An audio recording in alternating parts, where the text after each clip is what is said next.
మనం అక్కడ కూర్చోబెట్టి 56 రోజులు మొత్తం కడుపు కాలి కాలి కాలి ఆ ఏడుస్తాం. అతనికి కడుపు మంటకి భరించలేక బంకబట్టి గుడ్డ కట్టుకొని బట్ట కట్టుకొని కానీ కడుపు నిండా పెట్టుకొని ఏడిస్తే అతని ప్రాణత్యాగం మీదకు వచ్చింది. అలాంటి రాష్ట్రానికి అన్యాయం జరుగుతుంది, ఒక్కడు మాట్లాడేంటి? నాయకులు చేసిన తప్పులకి ప్రజలను ఎలా శిక్షిస్తారు? ఆ కోపం ఎవరికి ఉండద్దా? మనలో మనం కొట్టేసుకుందామా కులాల కింద? అమరజీవి జలధార వస్తే ఒక కులానికి వస్తాయి ఆ నీళ్లు. ఈ వేదిక పైన అంతా ఒక కులమా? పనిచేసే వాళ్ళంతా ఒక కులమా? ఏం మాట్లాడతారు ఒక్కొక్కడు?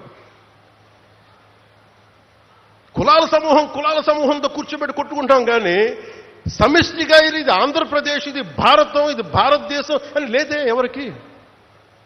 నాయకులకు కూడా కావాలని అదే కోరుకుంటా ఉన్నా. నేను ట్రాన్స్పరెంట్గానే పట్టుకొచ్చాను. 10,000 మందికి ఏకదాటిని ఇచ్చానంటే నా కులపొలం ఇచ్చానా? నేను ముక్కుముఖం తెలియదు నాకు ఒక్కొక్కళ్ళది. నేను ఒకటే చెప్పాను, వెరీ స్ట్రిక్ట్ పాలసీ. నేను 20 మందిని ట్రాన్స్ఫర్ చేయగలను నా పరిధిలో. Very clear cut instruction. ఒక లంచం ఉండకూడదు. వారికి ఇప్పించాం 10,000 మందికి, ఒక 10,000 మంది పైచులకు పైగా అట్ వన్ గో. ఇంతకుముందు అదే దానికి రేట్ కార్డు ఉండేది గత ప్రభుత్వంలో. ఈ కార్డు ఇవ్వాలంటే 30,000, దానికి 5,000, 15,000, పారం 60,000, దానికి ఒక 60 కోట్లు 70 కోట్ల ఆదాయం మళ్ళీ దానికి. అవన్నీ తీసేశారు కదా. ఈరోజు రోడ్లు ఎందుకు వేస్తున్నారు? నువ్వు లంచాలు తీసుకొని అధికారుల దగ్గర రోడ్లు ఏమంటే వాళ్ళు ఎందుకు వేస్తారు? అందుకు ఫస్ట్ లంచం అనేది తీసి పక్కన పెట్టాం. మీరు జీతాలు తీసుకున్నారు, మీకు ఏదైనా కష్టం వస్తే నిలబడతాం, మీరు ప్రజల కోసం పనిచేయండి. ఈరోజు ఎందుకు 27 లోపల అవ్వాలి అధికారులకు చాలా స్పష్టంగా ఆదేశిస్తున్నాం.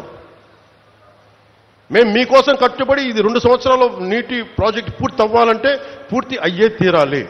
ఇది నేను పర్సనల్గా నేను కూర్చొని మన ఉభయ గోదావరి జిల్లాలకి మొత్తం ఆంధ్రప్రదేశ్లో ఉన్న ఈ 5 ప్రాజెక్ట్స్కి అయ్యేలాగా నేను పర్సనల్గా బాధ్యత తీసుకుంటాం.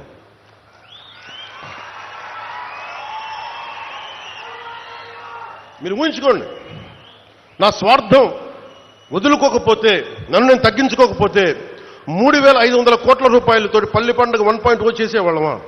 తద్వారా 4,007 కిలోమీటర్ల సిసి రోడ్లు వేయగలిగే వాళ్ళమా? నేనే కనుక నా స్వార్థం కోసం ఆలోచించి తగ్గించకుండా ఉంటే 1,00,000 ఫామ్ పాండ్స్ కట్టేవాళ్ళమా? నేనే కనుక తగ్గకుండా ఉంటే 22,500 మినీ గోకులాలు కట్టేవాళ్ళమా? నేనే కనుక తగ్గకుండా ఉంటే 10,000 ఎకరాలు ఉద్యానవనాలు పంటలు పండేయా? నేనే కనుక తగ్గకుండా ఉంటే 7,000 కోట్లతో 8,000 కిలోమీటర్ల బీటీ మరియు సిసి రోడ్లు వస్తాయా? ఇంకొక 25,000 మినీ గోకులాలు వస్తాయా? 1,00,000 ఎకరాలు ఉద్యానవన పంటలు వస్తాయా? 1,500 అభివృద్ధి పనులు మొదలుపెట్టా విజయవంతంగా ఇది కూడా పూర్తి చేస్తామంటే నేను తగ్గి రాష్ట్రాన్ని పెంచాను, మీకు అందరినీ పెంచుతున్నాను. డోలి గ్రామాలు పట్టించుకోరు ఎవరు పట్టించుకోరు ఆ డోలి గ్రామాలని. నేను వెళ్ళాను తాండాల్లోకి. నేను అందరికి యాక్టర్లా కనిపించవచ్చు, సినిమాలో డాన్సులు చేయొచ్చు,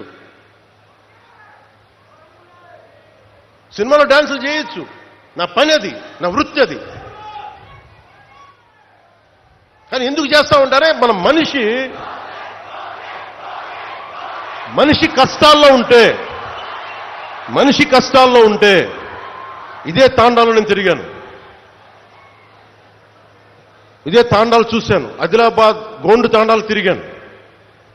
గుక్కెడు నీళ్లు కోసం ఏడుపు, నిద్ర పట్ల నాకు.